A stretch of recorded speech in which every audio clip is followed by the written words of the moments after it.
I had some parts of my childhood that were like very, very, very, very difficult, and I had to grow up way too fast. I think that's where my like rumination had a chance to first like run free, because I didn't have the distraction of being around other people and living life. You're playing him like he has autism, I love it. I'm like, yeah! Look, I'm playing it like me. And I'm like, oops. What do you think about me?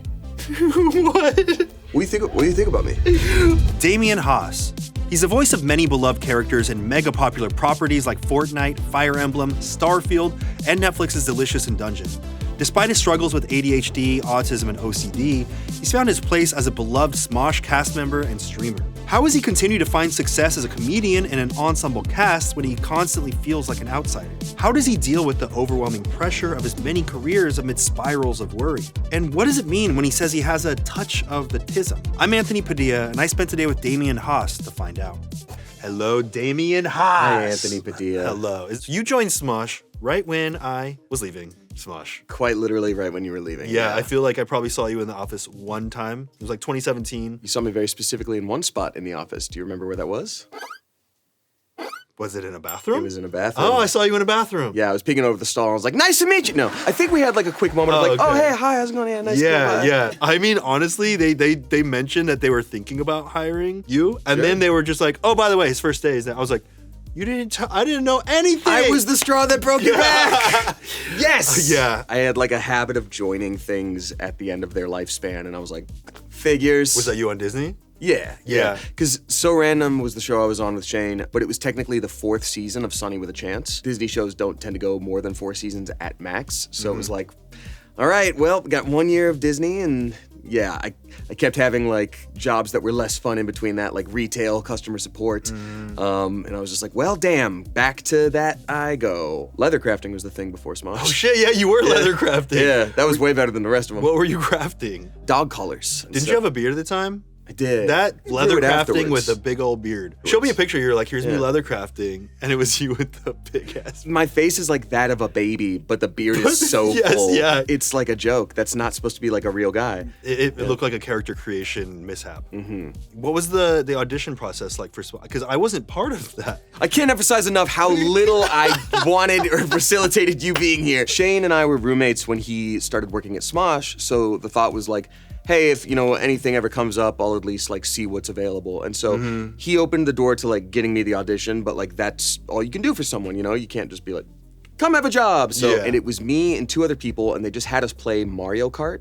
Just, like, be entertaining? Be entertaining, like, have fun, just do what you would normally do. Then I got a call back for that. Then they had me come in and talk to the Smosh Games cast, standing up in front of this whole group, just like, hi, like very much like, introduce yourself to the class that you might not join. Yeah, I was like, hi. You're just the new kid. I like games Super and playing awkward. and fun. Then they took me out to dinner at the Stinking Rose. Really weird place. Really weird place. Yeah. Lots of garlic, good for talking to people and getting to know them. So tell me more. The music's really loud. Come on, get close. I want to taste the garlic off your breath. Don't blame them. I think they wanted to make sure I wasn't a vampire because I'm pale. That's true. Yeah. It was a security measure. And then, Defy shuts down and you come back on when Smosh is now owned by Mythical. First of all, like in between then, I started streaming on my own, which was awesome because it was the first time I was like, oh, like I can do a thing on my own. And I think a lot of the Smosh audience found me there on Twitch because like Smosh content had like gone away. They were like, well, this is something. But that's been a part of my life since then. So I'm glad I felt way more confident in myself coming back because I was like, whatever, I've got my own cool thing too. So you felt like an individual rather than like Yes. just like one little gear in the mechanism. Yes, basically. and I'd been voice acting, that whole time too, but like, that doesn't really pay the bills in that capacity especially. But yeah, when I went back to Smosh via Mythical, I was the only like OG Smosh Games member that had signed on at that point, and they'd say something like, okay guys, we're gonna go have a meeting with the cast, and I was like, I'm included in that, right? And they're like, well, we're talking like core cast today. I'm like, ooh, core cast. I'm kind of the only one who's not that. So you felt like an outsider. I felt like an outsider, and it also was frustrating because I have a sketch background. If I'm the only one who's not doing this, that's weird in and of itself, and it's not like you have to teach me a new thing. Like, I'm here, I can just be in the background, but like, why exclude? So then you transitioned over to become more integrated. Yes. I feel like you are one of the strongest improv actors Oh, thank and you. performers. Thank you very much. Like Try Not to Laugh was the first big group ensemble thing that I did coming back into Smosh. That was really years, special. It was 6 years after I had left, and I felt so rusty in my improv and acting, performing, all that stuff, because I had spent all that time developing this show. So when I come back, I'm totally out of the rhythm, but you and everyone else so locked in, and you brought it. Like you showed what like it meant to perform confidently doing improv. Being an improviser is very freeing. You know, you can just sort of say whatever comes to your brain, and you trust the people around you to be like sources of information and sources of support. Seeing that fearlessness in improv and being so strong in that, as I get to know you more, you'd start to talk about autism, ADHD, OCD, self-worth, all these other elements that I would have never been able to see from the outside, especially performing next to you. I just think it's really interesting because there are so many people that look up to you as an icon of, you know, mental health things. You make it look easy somehow. Thank you. I mean, look, autism is a spectrum, and that doesn't, I think sometimes people fall into the trap of thinking like, oh, a little bit autism to very autism. But in reality, it's like a three-dimensional sort of orb of placements where it's like, okay, you don't have sensory issues, but you do have issues communicating, or vice versa. And so I'm very fortunate having chosen this path that like, a lot of the stuff that I experience is a little bit more internal. I think you go your whole life kind of masking these things, and I've been an actor since I was like 9. It all just becomes a part of it, and we're all just kind of agreeing to do this kind of social construct together.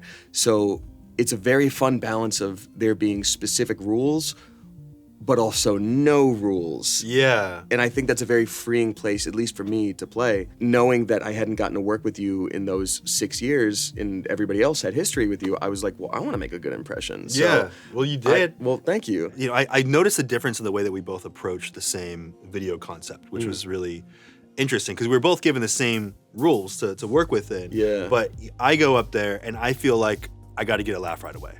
I feel like it's about getting that laugh, then feeling like I'm safe.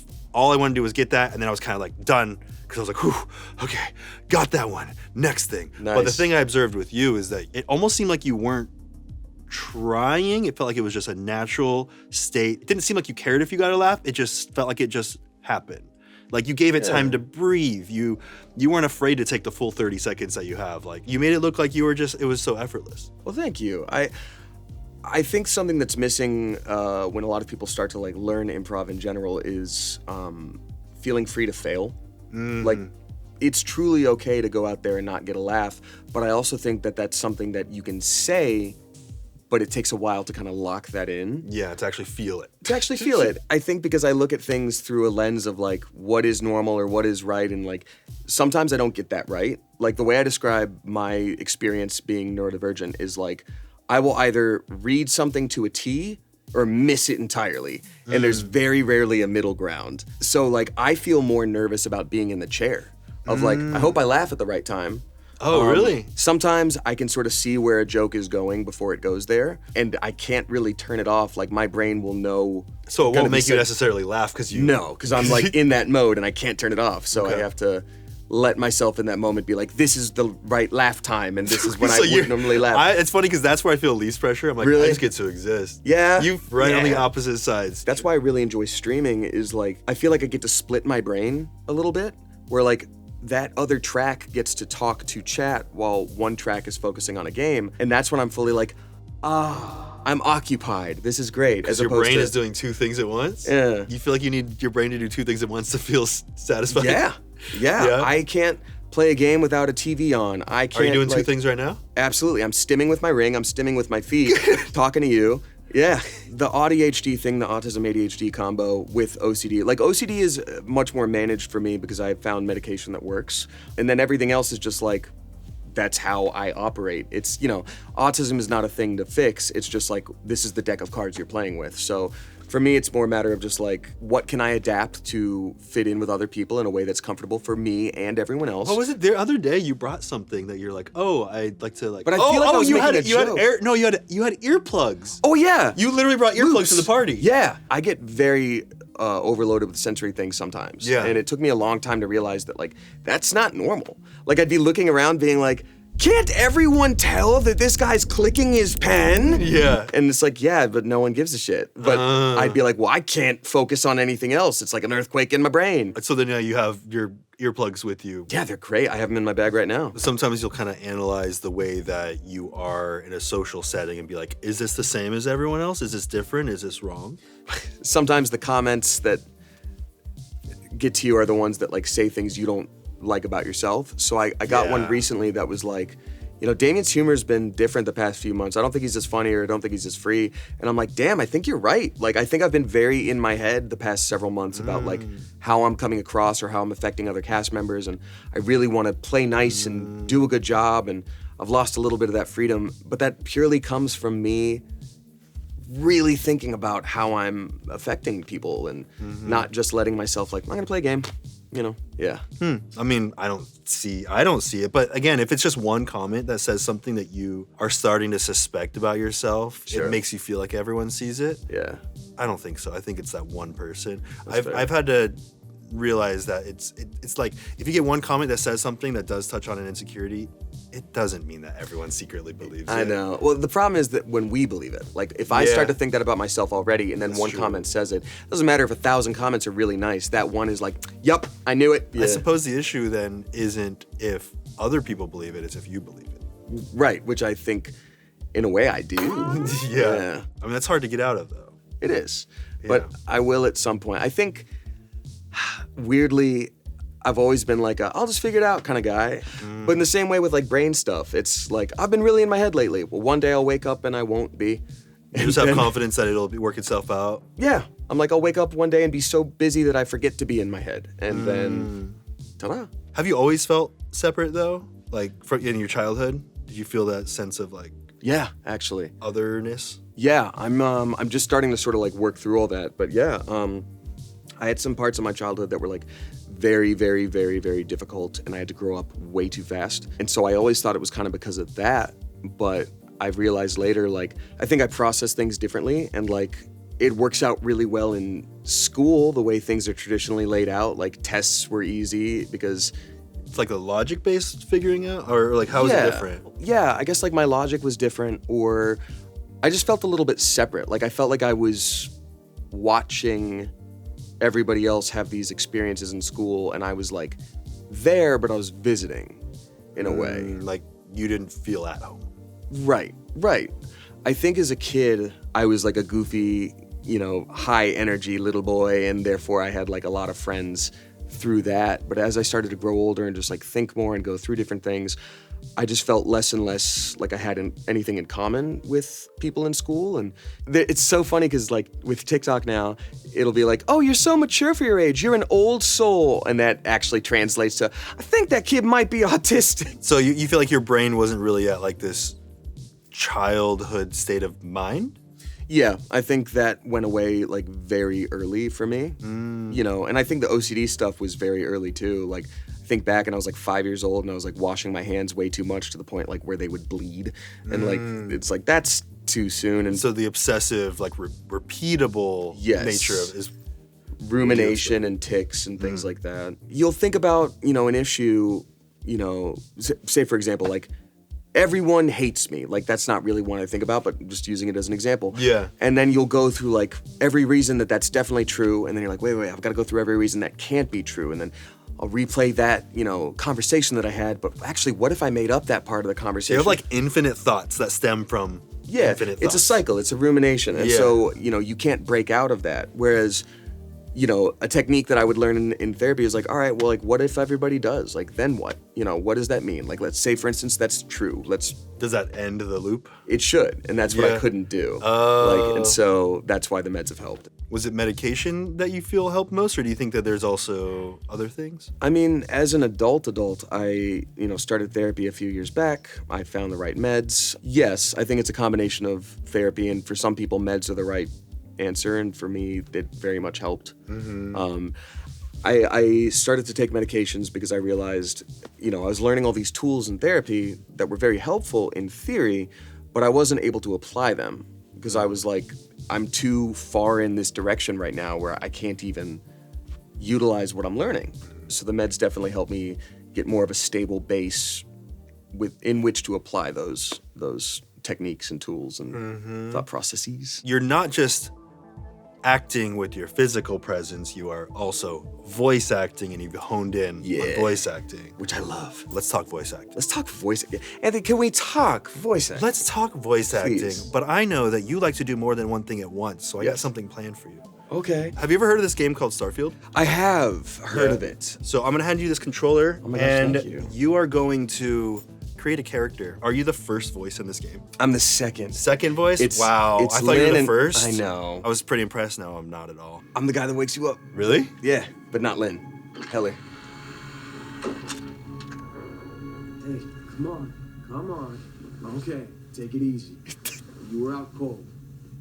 No physical damage. Mentally, the jury's still out. Do you know all these by heart? No, I just did the TikTok, like, I'm a voice actor, and so I did that line. Any of this look familiar? Amelia? Familiar? Yeah, so that was a fun thing. So that I worked on for around 6 years total. Never breathed a word about it because it is... Wait, so how old were you when you recorded that audio clip? I had just started at Smosh. Really? It was like maybe a couple months after I started at Smosh. So that was like 2017. 2016, 2017, yeah. Damn, that's crazy. I mean, some of these games take a while, and you really can't breathe a word about it. Did that feel like torture to know that you had this cool thing, or was it kind of like a cool secret that you had in your pocket? To be honest, that's kind of how voice acting is in general. I mean, the time varies, but you can't breathe a word about anything, and I stick to that. So Yeah. sometimes people are like, oh, what are you working on? Like, do you do anything? And there are all these things you'd love to brag about, or if you meet another voice actor who's in a big game that's out right now, you want to be like, I work in the same way you do, but you can't say it. You just have to be like, I do a thing too. Dunkin' Donuts regional radio commercial. So you recorded for 6 years. Across 6 years, yeah. I thought that you did all your recording 6 years ago, or 7 years ago at this point. No, it would be like once or twice a year I'd be brought in and be like, hey, remember? Yeah. So I'd be like, hey, can you play that again? And like, when I first recorded it, like there was not like a Northeast accent, but it was a little bit of like an affectation, and then a little bit more like slipped in, and then I'd be like, wait, listen back, and they're like, yeah, you've got that accent. And I'm like, all right, a little bit more of an accent, and then like by midway through the game, it was almost like a game of telephone, where by the end of it, I'm like, yeah, my mom is on this moon, and you know. So wait, did you have to re-record anything, or No. just with the character's voice It ended up evolved? working out, yeah. I mean, I listened back to it, I'm like, that's more or less the same guy. Yeah. But I'm very sensitive to sound, I think probably because of the tism. Autism will get you. Tism will get you. I was bit as a boy and I turned. Oh, we got Roadhouse. So wait, when you go to create a character, are you trying to make it look like you, or are you just going like what do you do? I want to see you create a character and explain kind of the thought process behind it. When I stream, I have a stream mascot. He was created when I had a like dead-end customer support job, and I used to just play Dark Souls all the time and make new characters. I'll go with that, actually. Okay. If you're fine with that. Wait, so this is like your mascot? Yeah, just the guy I make in like every game. Wait, so you have a guy you make in every game? Yeah. Also, in every game I play, I try to make the character naked, too. Oh, okay, yeah. Extra challenge, and also kind of funny. Can you make the characters naked in this game? Yes, it doesn't work well because you're in space. Oh. No, I think that would work great, because then every appendage floats individually. Sure, and I do like that, usually. His name is Go-Go Hippo Go, all caps. Is that what comes out of a depressed moment in life? Yeah, it's like a poorly translated 90s anime opening, you know what I mean? It's like, I feel like if you make an anime, yeah. I feel like if you made one, that's what you would. 100%. This is my soft pitch to you. Yeah? That I would need funding real bad. Oh, yeah. Yeah. What is it you need this money for? I want to do all my development on this anime while on a like a pleasure barge that's out to sea, where like someone's just peeling grapes and feeding it to me. That's where the money goes. I need $500,000 to research what it went up because we don't know what a pleasure barge is, so now we have to research. Oh, dang, I shouldn't have asked. Keep it up, we'll make it $1 million. Okay, you're in. So wait, your guy that you create in every game looks like he's dripping fire out of his soul? Have you just never seen her ginger before? No. You're like, what is the fire spewing out of your bones? I've never seen someone with that color hair in my life. Okay. Yeah. Well, this guy's from space, so there you go. No, usually if it was like a Dark Souls, character creator, I make the skin slider like paper white. Okay. And everything else just bright red. And I take every sort of proportional thing. Proportation thing, and I just make it as unique as possible. Unique. Yeah. Oh man, Pretty no, unique. he looks like a cartoon moon right there. That's good. Look at that. That's He's got good. the kabump. Do you have any idea how many characters you've voice acted for? Hundreds, right? I wouldn't say hundreds, probably a couple 50s. dozen. Couple dozen? Well, voice acting stuff is like few and far between, especially when it's a job that's big enough to be like, oh, this is a character, as opposed to, you know, oh, it's coffee shop guy, and he says, here's your coffee, and like, that's it. So if you're including that, like, yeah, a lot. As like side characters, but yeah. But like dozens of main characters that are like recurring throughout. I'd say at least a dozen or so. I mean, there's a bunch that people know Yeah. that they might not know is you. Can you list off some of them? Absolutely. And that's the exciting thing now, too, is like, I just did that TikTok, like, I'm a voice actor, and then you Yeah. say the line, and it's just, I got so many comments of like, what the hell? That's you? It's you? So anime, right now, I'm Laios in Delicious in Dungeon. That's a big one, and I love it. Streaming now on Netflix. Kyoka Kudo on My Happy Marriage. Let's see, video game stuff, I'm Shez in Fire Emblem. He was the purple-haired pro-tag boy of like a couple games ago. Just like you. Just like me. I did that to like celebrate that role. But Wait, you also, dyed your hair purple to celebrate the role? yes, but also I wanted to change Yeah. anyway, so I was just like, yeah, it's because of the role entirely. You had that But, look like, for a while too. It was fun. I liked purple. Purple was nice. Thank you. Bunch of voices in Fortnite. I'm Dennis That's in crazy. Fortnite Save the World. I've been 3 different bosses, like seasonal bosses. That's crazy. Thank you. How did you get your foot in the door? That was a very lucky situation. So I was on the Disney Channel show with Shane, and then after that, my manager at the time was like, hey, you know, you should start working with a publicist. You know, you're gonna be famous now. You're a Disney kid. And I was like, oh, okay. And so my publicist at the time asked, like, what do you want to do? And I was like, I kind of like longboarding right now. I'm kind of interested in, you know, this, that, video games. Kind of want to try voice acting. And she was like, great. I have a voice acting agent I've worked with before. I will get you a meeting, and then the rest is up to you. And I was like, great. So I got that meeting. They agreed to like try me out for a few months. And then through doing that, I booked Grand Theft Auto 5 as like a background role. And then I was like next up in the running for some commercial with Pepsi and Taylor Swift, like a collab between them, you know, and I think I was like their second choice. So my agent was like, okay, we'll sign you. Like clearly you're booking, go for it. And then just from there, I took one hour like session with a video game voice acting coach, which I like recorded. And I was like, all right, I'm going to internalize that forever. And that's it. Just That's your training? Yeah. Your training is a 1 hour course? Yeah. Yeah, and then Yeah. and then a lot of dedication to learning the craft on your own and kind of self-teaching. Or whatever. No, I'm kidding. But like self-taught after Yeah. that. Like beyond that, there was Right. more that you put into it. Well, yeah. I mean, I think the very act of auditioning every day, you know, you start That's to... part of your teacher, It's right? part of your teaching, and you Yeah. start to look at things through the context of like, okay, who's booking? Like, what sounds do I hear in, you know, video games and movies? And, you know, it gets to the point where you can start to listen in and be like, oh, they recorded that line later. Like, that was in a different room. Like, or, you know, oh, that person wasn't really Ryan Reynolds. They had a voice match for him because Right. clearly he couldn't come to the studio. You know, so... Did you ever have fear going into an audition? I feel like it's in my past it's been scary to I don't know, submit something and feel like there's so much pressure on like this being a deciding factor. I mean, I always did a lot of like on-camera auditions leading up to the voice acting stuff, and there was a lot of overlap too. That's true, you're already on Disney. I was already on Disney, but Yeah. like I was always nervous about that stuff. I didn't realize until way later, like I don't belong auditioning on camera. Like that's not my thing, but Oh, I yeah. thought it was supposed to be. So voice acting, there's a lot less pressure. I think every once in a while they'll get an audition that I can sort of piece together like, oh, I know what this is, and this matters to me a lot.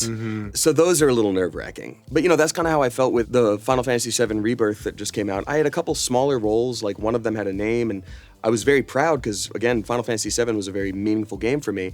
But when those auditions started rolling in, I was like, oh crap, like this is kind of what I got started for. Like, I better make it count. And so, you know, even just being in there in a small way meant a lot. Yeah. But now it's gotten sort of to the point where you just sort of have to audition and let it go.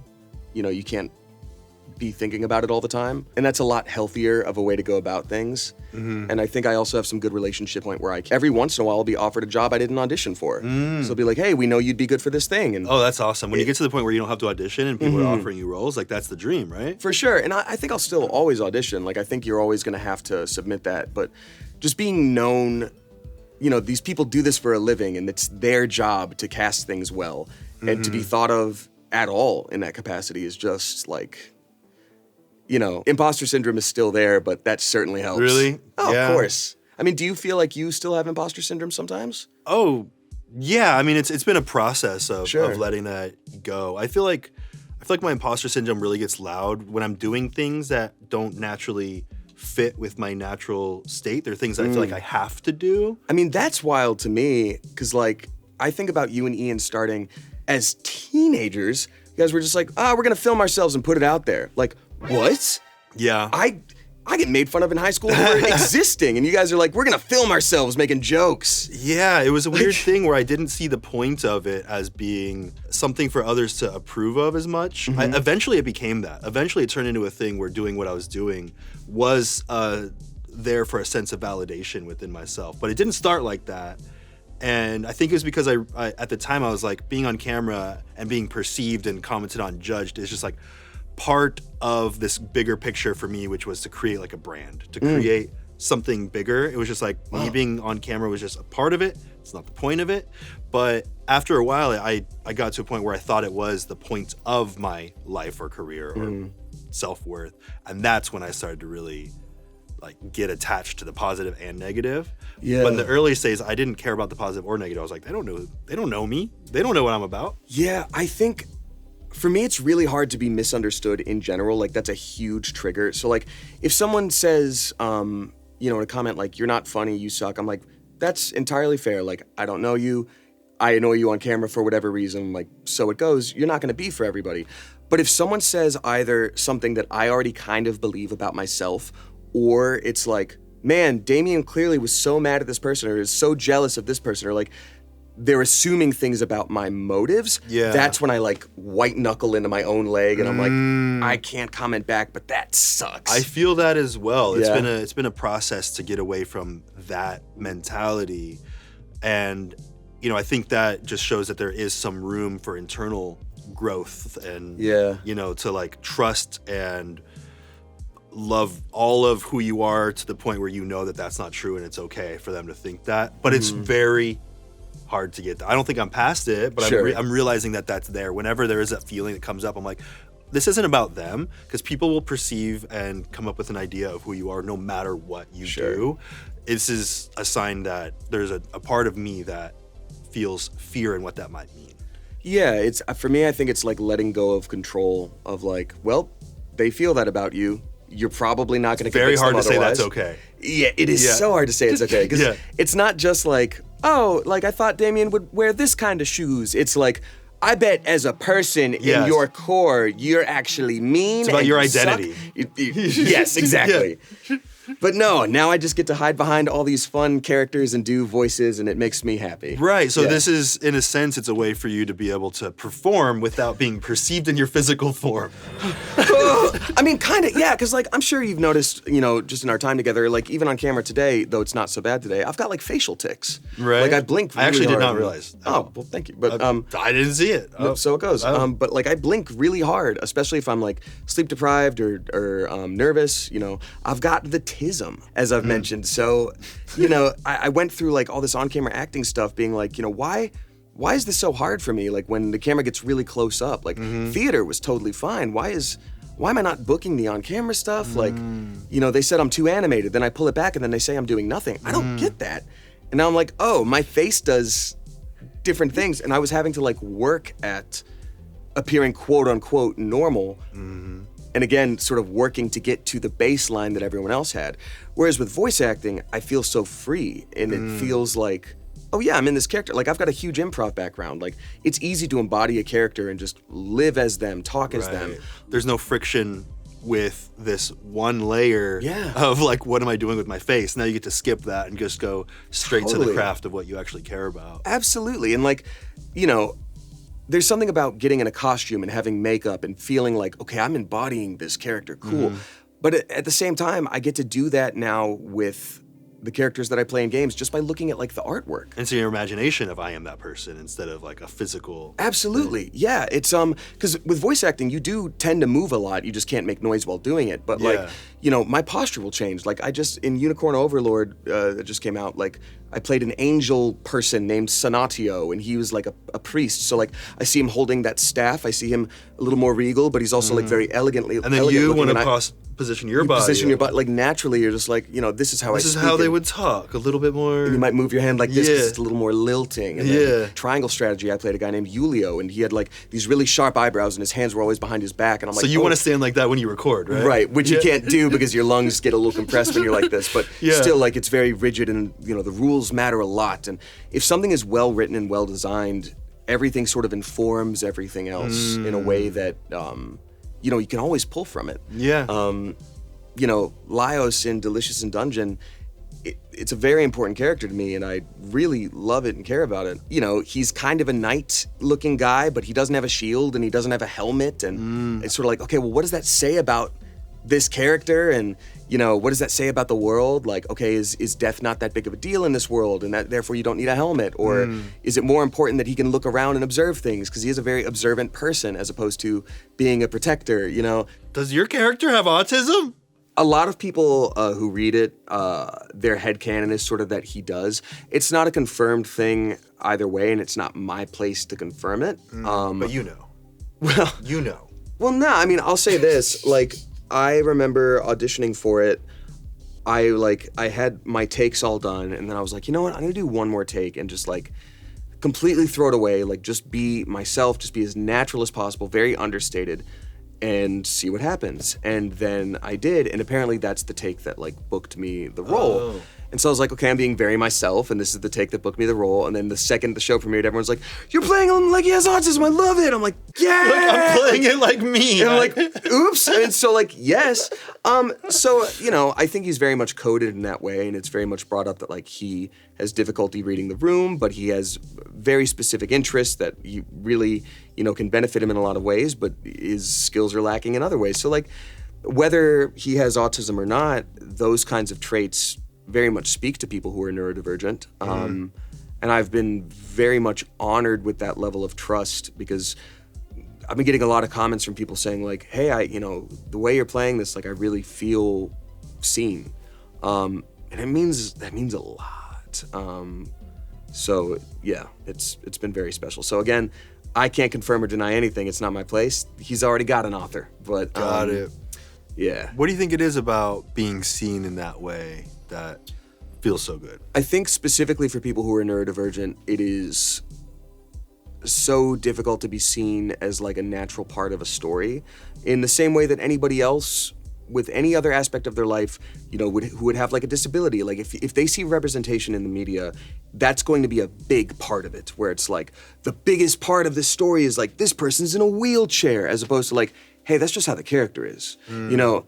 And that's the same with autism. It's like, you know, the Good Doctor of like, I am a surgeon, or like the Big Bang Theory. Like that's sort of what you see, as opposed to like, just that's their traits. Just vibing. For better or for worse, it can come up. Like, you know, not being able to read the room does come up. It's a difficulty, but also, you know, having very hyper-specific knowledge about things also comes up and is helpful. But the story isn't about that. It's just a character who has these traits. Right. And I think that's why it's special. And also, like, you can laugh with him. Instead of laughing at. Yeah. I think, and also, like, you know, you look at Love on the Spectrum, right? And you hear about, you know, oh, you've got to watch this. Like, it's so sweet. And I started out like, oh, this is going to be awesome. Like, cool. Dating is kind of really hard in this capacity. But then it's just like, this is John. John is 38, lives with his mum. He hates likes the sound. choo-choo trains. He And hates you're like, the sound of a lawnmower and the sound of someone getting stabbed to death. yes. In honestly, and I love those things. So we're Yeah. all different. But it's like, it's the same type of person where it's like, this person likes choo-choo trains, like this person likes Legos, like this person likes dinosaurs, and they're all just like, put them in front of a camera and there's like 50 people watching and they're like, I have a hard time talking, and then that's it. And so it's very like spectacle driven, I think, a lot of the time. Even if the intent is good, because I don't think people are trying to like exploit anybody, just seeing a varied nature of it is maybe what connects to people. Yeah, your character is a very different representation than people are used to. He's got a cool sword. Like, that's sick. Yeah. You know, just to wrap it up here, tell me what this character is and why you... Go Go Hippo Go, he represents my willingness to be playful and goofy. Does he have a voice in your head? No. No He's voice? always like the voiceless protagonist of just like, cool. So he'll like grunt a little bit. Yeah, just a little bit of grunting. Like he kind of just looks at you like optimistically and excited, but like you'll turn around and be like, hey, oh Jesus! Yeah. Hey man, hey, how's it going? You know, eyes not on speaking terms, teeth not on speaking terms. Little chameleon-esque. Little chameleon-esque. Now he's like, Yeah. yeah. You know what? He's a Reddit guy right now, where someone's like, hey, you can't do that here. And he's like, oh, is that right? Oh, is that right? Like he does let his me tell research you, strictly on Reddit? I've actually done my research on Ralph's company policy. On slash Ralph's. Oh, Look at him. like, all right. Oh, he's cute. Yeah, he's pretty quiet. Yeah. Pretty cute. He's got too many clothes though. Sorry. yeah. We gotta fix that real quick. Cool, Oh let's no, go. Hippo, no. Well, let's talk about your childhood. We're getting into your childhood now. Okay. Yeah. You told me a little bit about growing up in an immigrant family. Kinda, yeah. I mean, my dad was born in America, but it was like while my immigrant grandmother was like visiting America to look at houses. And then he's born, and it's like, whoopsie doopsie. There's He's an American citizen was born. Oh, we have to. Yeah, so, yeah. Okay, got it. Family was from Germany, or my dad's side. My mom's side was here, but I think she's like more Italian. So I'm just German-Italian with a bunch of little smatterings of stuff here and there, but yeah. Do you feel like that childhood shaped who you are in any sense? I think it probably shaped my parents and through them shaped me. I think there is like an expectation of excellence no matter what you're doing. So, you know, if you're gonna go to school, you should get straight A's and straight A pluses if you can. If you're gonna, you know, act, well then go pursue acting in the best way, you know. And I was grateful for that level of support, but I think the idea of doing anything less than what was top-notch just like didn't enter into the equation. And I think as a kid, when you're being sort of molded in that environment, it's fine because you don't know anything else. But as an adult, I was like, oh, I'm tired. Yeah, I feel like that would be debilitating for me to be like, you need to be perfect if you're gonna do anything. And then your mother, you said, found joy in performance, which kind of inspired you. Yeah, she did some like theater in high school, and I think she very much like took that on as a big part of her personality of like, well, you know, I did theater in high school too. And so when I started to pursue that kind of stuff, she was just like, oh, well, you know, I did that. And so she would like help me with lines. And I think that was a fun way for us to connect. We ended up doing a couple community theater shows together. Oh, nice. And I think, you know, I was very young, but I think for her too, that was very meaningful. Just be like, I'm doing this activity with my kid, you know? So then do you move out to LA? I did, for college, but also acting. I went to USC for a year. Yeah. I dropped out after I'd booked So Random on the Disney Channel because with the way the schedule was working, I Dropped out of school? dropped out of school, yeah. Ooh. Yeah, and so I was like, I think it makes sense to drop out, and I kind of have to. Or I withdrew and was on like a, oh, you can come back whenever kind of vibe, and I was like, I never did. They're still waiting for you. Yeah. Damien. Return, Damien. Everything's fine at USC right now. They always have an empty seat for you. Yeah. There's a lot of empty seats. They keep one empty seat for the students that couldn't be there, and then they pour out a beer, and they're just like, here's for Damien. I'm like, I don't even drink. And they're like, And it just looked like someone pissed on the chair. but someone, it's because they did, and it covers up the piss. okay. stain. It helps mask it. Helps mask it. Yeah. Things are getting wet. Yeah. That boy. What can I say? Wow, you're a dropout. You know, dark denim, Yeah. us spooky boys. I feel it. I dropped out of my second year of community college. I get it. I did that too. Just a couple of dropouts. Yeah, just a couple dropouts. .tv available now. And I was like, well, I'm not learning anything. This doesn't make any sense. And my dad had passed like not too long before that, and so it was this big like sort of reshuffling of my brain where it's like, okay, well, there's not this like parental need to like. First of all, I don't have any like I always considered him like the smartest guy. So I was like, who do I check in with about this? And also there's no validation of like, it's okay. You know, I still had my mom, thankfully, but it just wasn't quite the same. So what was that big shift in your life like at that point? It was a lot. And I think at the time I was so busy with filming stuff on Disney that like, I didn't really have a whole lot of time to like mourn the process of, you know, academic greatness of any kind. Like, it didn't really sink in until like the show was done and I got my own apartment in mid-city and just auditioning for things for voiceover. But like, it was the first time I'd been left up to my own devices. And I realized like, looking back now, I should have realized a lot sooner, but I was like, I'm not wired the same way. Like, I would go 3 days and never say another word to another human being because I'm home, I don't have anything to do. What would I do? You know, and I realize now people are like, oh, I have to go out and be social. I have to go talk to folks. You're perfectly fine in solitude. Yeah. Yeah. I think it's a good place to be. It's a good place to be, but I don't know if it was healthy. Oh, you need it? You feel like you needed social interaction? I think so. I think I did a lot of like, I think that's where my like rumination had a chance to first like run free because I didn't have the distraction of being around other people and living life. I would like, you know, how do you occupy a full day when you have nothing to do? I didn't have a job. If I didn't have an audition that day, you know, what do you do? I didn't stream, I didn't anything. It'd just be like, okay, well, this is a full Tuesday. What do I do on Tuesdays? Nothing. Here I am. And, you know, it's very easy to fall into like a depressive state there. And I think I did. So that's when I started to think about school and like, what is my life? And like, do I go back? Do I move to New York? You know, do I even want to be an actor? Like, what are all these things? So how did that take you to where you ended up?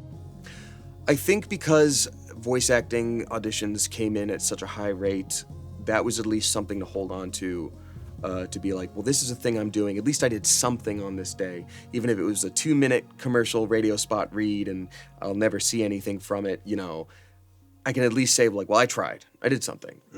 But I also think trying to pursue excellence throughout my whole life in whatever capacity I could at that time, I finally had the chance to do nothing and literally nothing.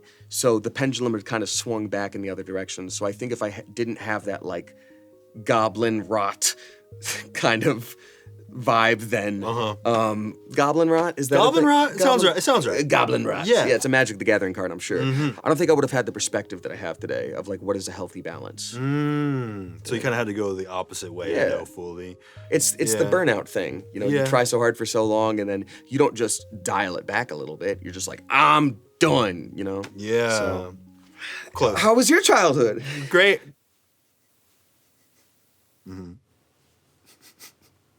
I would love to move on from this moment. This hurts a lot. Damien, did you have any questions for Anthony, Anthony? Yes, Damien. you know, you come back to Smosh and see this whole sort of grouping. What do you think about me? What? What do you think about me? You want a review? Yeah, you know what? Give me an employee review. Oh, yeah. This will be good. This will be good. This ought to be good. Your ability to, improvise is like top tier. I feel like you're very good at integrating everyone into the group dynamic. Why are you looking at me like that? I don't know. I just put you on the spot. Is this It's how kinda it funny feels? to me. Is this the face you look when you're getting complimented? No, you I look think so happy. I'm being right mischievous right now. This is less about being complimented, more like I'm watching you try to figure out, like, oh, do I do the Oreo? I just think you're a good guy. I don't know, man. I just like being a mischievous little punk, and I'm like, You little shit. Yeah, You're such a little shit. I'm a little doo-doo. You're a little doo-doo. Just a little doo-doo man. A little shit doo-doo. My turn. Anthony, you I don't want to hear it. I don't want to hear needs improvement. Too many rings. I don't want to hear it. Hey, f you. I have 4. You have 3. Too many. Oh, really? 3 Joke's on you. 4. Oh, you do have 4. See? Really not so different, you and I. Anthony, where can people find you? You can find me right here in this chair. I will die in this chair. I will rot. I will not move until I'm decomposed. That's the dream. Hell yeah. Thank you, man. Thank you. Appreciate you. I Same expect to see thing. you live streaming you rotting and decomposing in that chair. I mean, probably if there's one person watching, I'll die in my chair. I just wanted time lapse. I don't want to sit for the whole thing. You want the thing where it's just like, you know, you just like, Yeah, I just want to Like see you hair go turn longer, into shorter. sludge and then maggots start crawling oh, out it's of the you. fox thing. Yes, yes. Yeah, that's. Where your stomach bursts open and the Yeah. answer and then there's maggots all Well, I over don't have you. to die for that to happen. Halloween's coming up.